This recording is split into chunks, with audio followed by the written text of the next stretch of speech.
সবসময় তরকারিতে একটু লবণ আমার কম হয়ে যায়, হয়তো একটু বেশি হয়ে যায় না। জাল দেওয়ার সময় লবণ দেওয়া যাবে। আমি কি বসবো এখন, না কিছু লাগবে তোমার? না, কিছু লাগবে না।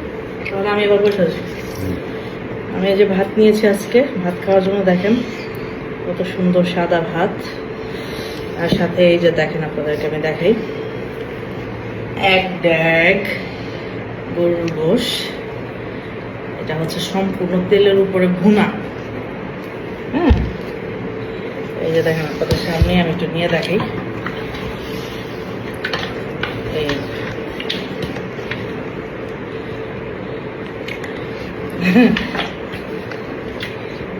খেতে কেমন হয়েছে? অনেক মজা। এটার মধ্যে সব ধরনের মাংস আছে।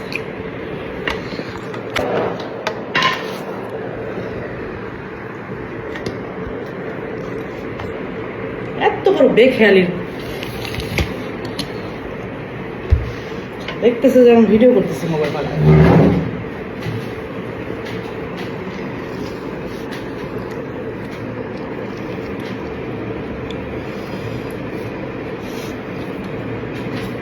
হুঁশ থাকে না কোনো কিছু, মানুষের একটা যে কোনো কর্ম একটা সৌন্দর্য আছে।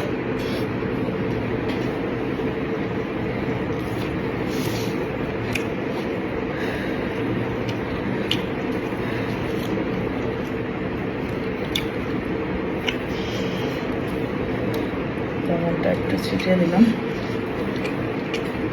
আলগা লবণ খাই না, তবে আপনাদের ভাইয়া বলছি একটু সামান্য লবণ কম হয়েছে।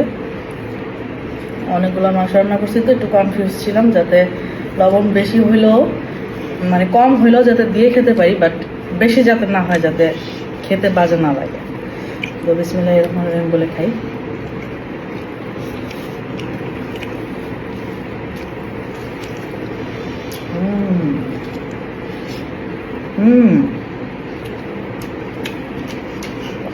এখানে সব ধরনের গোশ মিক্স করা।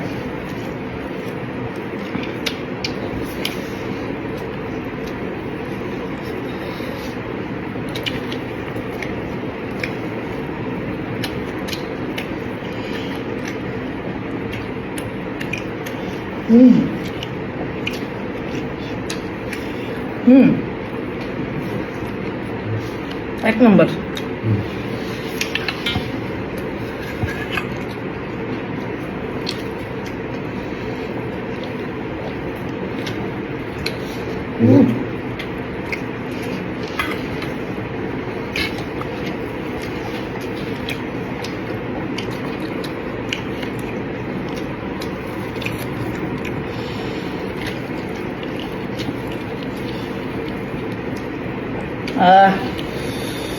খুব স্বাদ রে ভাই।